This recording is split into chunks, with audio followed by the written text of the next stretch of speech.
Imagine a utopia, lush green jungles, communal living, equality for all.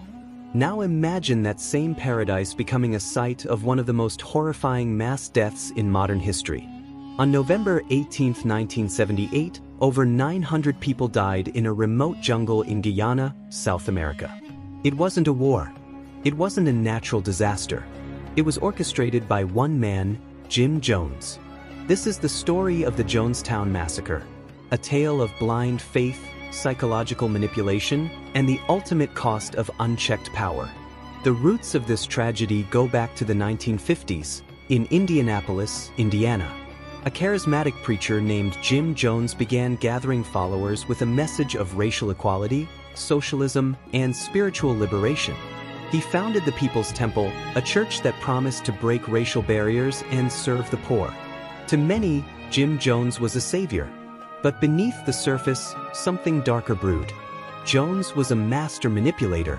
He mixed Christianity with Marxist ideology, preaching about a better world but controlling every aspect of his followers' lives. As the church grew, he demanded absolute loyalty. He staged fake healings, claimed divine powers, and slowly replaced faith in God with faith in himself. To his followers, he wasn't just a pastor, he was a prophet. By the early 1970s, Jones had moved his church to California, seeking a more progressive environment. The People's Temple flourished in San Francisco and Los Angeles.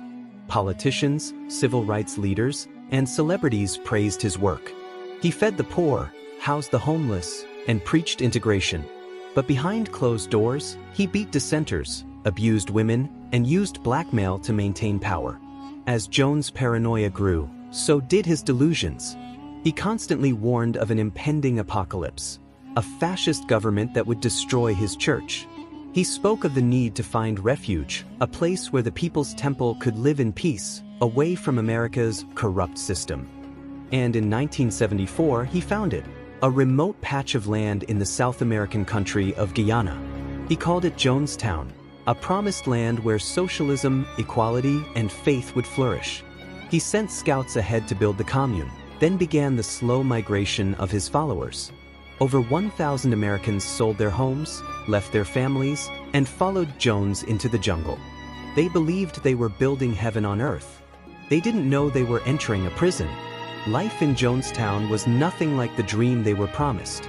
The land was poor, food was scarce, and the work was grueling. Armed guards patrolled the perimeter. Letters were censored. Families were split apart. There were loudspeakers blasting Jones' voice day and night, reinforcing loyalty and fear. Escape was nearly impossible. Jones' health was deteriorating.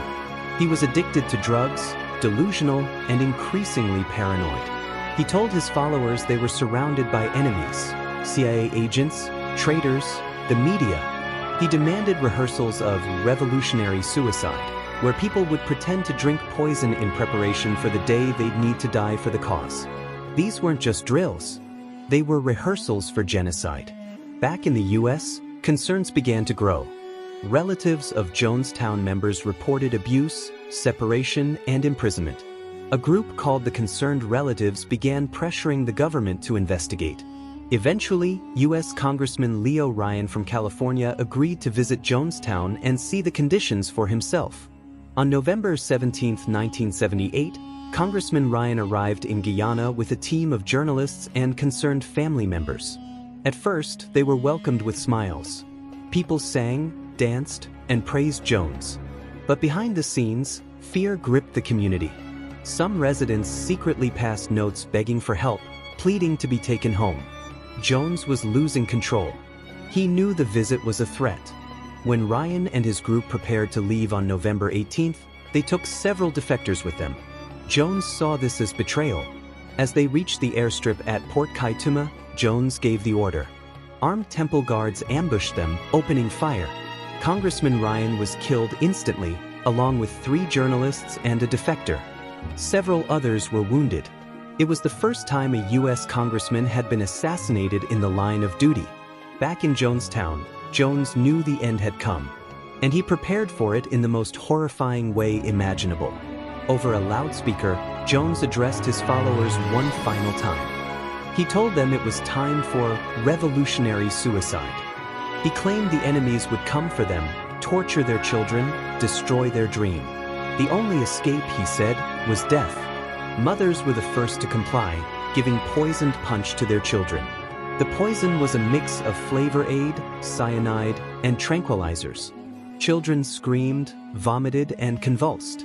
Adults followed, some willingly, others by force. Those who resisted were injected.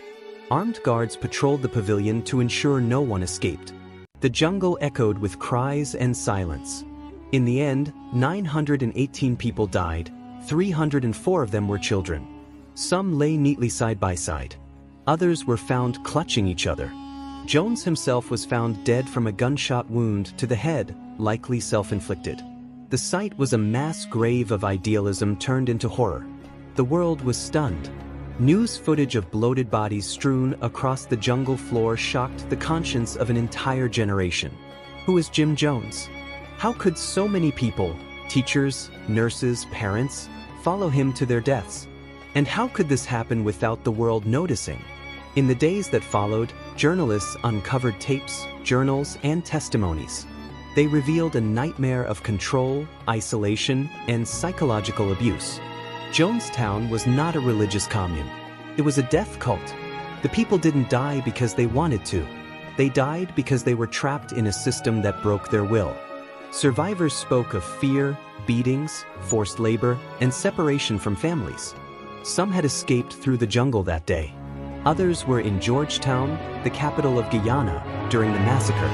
They told of the psychological warfare Jones waged, keeping people in constant fear of betrayal and doom. The U.S. government scrambled to respond. The military airlifted bodies back to America. Legal battles ensued. The media descended on the tragedy, often sensationalizing the deaths rather than honoring the lives lost. It became a cautionary tale, one that left scars on families and communities across the country. Jim Jones had once preached racial harmony. Ironically, over 70% of the victims were African American. Many were poor, seeking dignity and community in a racist America. They were not weak. They were desperate. And they were taken advantage of by a man who promised salvation but delivered death. The phrase, "drinking the Kool-Aid," entered the American lexicon, cruelly trivializing the horror of Jonestown. But it wasn't about a beverage. It was about blind trust in authority. It was about the human need to belong and how that need can be weaponized by the wrong leader. Psychologists and sociologists still study Jonestown to understand mass manipulation. It teaches us how charismatic figures can exploit faith, fear, and community to control others. It forces us to ask, would we recognize the warning signs if it happened again? Would we speak out before it's too late? Films, books, and documentaries have explored the Jonestown tragedy.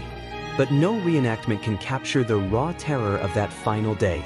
The sounds of children dying, the cries of mothers, the silence after the last breath. It is a pain that echoes through history. In the years since, some survivors have dedicated their lives to preventing cult abuse. They speak in schools, work with psychologists, and advocate for better awareness of coercive control. They carry the trauma, but also the truth, a warning to future generations. The jungle has reclaimed the land where Jonestown once stood. Nature has grown over the site of unspeakable horror. But the ghosts remain. They are the voices of those who believed in something beautiful, only to be destroyed by one man's madness. Jim Jones didn't just kill 918 people. He shattered families, destroyed dreams, and manipulated hope. He used religion as a tool, not of healing, but of control. And he showed the world how dangerous blind allegiance can become. The Jonestown Massacre wasn't just a tragedy. It was a mirror. It reflected back the vulnerabilities of the human heart, the desire for justice, the hunger for community, the longing to belong. And it showed how those very desires can be corrupted.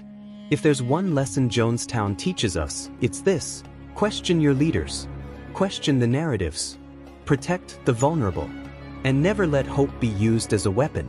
Because when people surrender their will in the name of belief, they risk losing everything.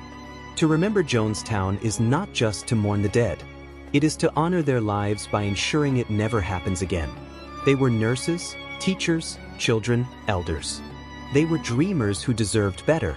We owe them our vigilance, our questions, and our courage. This is not just history. It is a warning. The Jonestown Massacre shows us what happens when faith becomes fanaticism, when leadership becomes dictatorship, and when silence becomes complicity. Let us remember. Let us speak. And above all, let us never forget.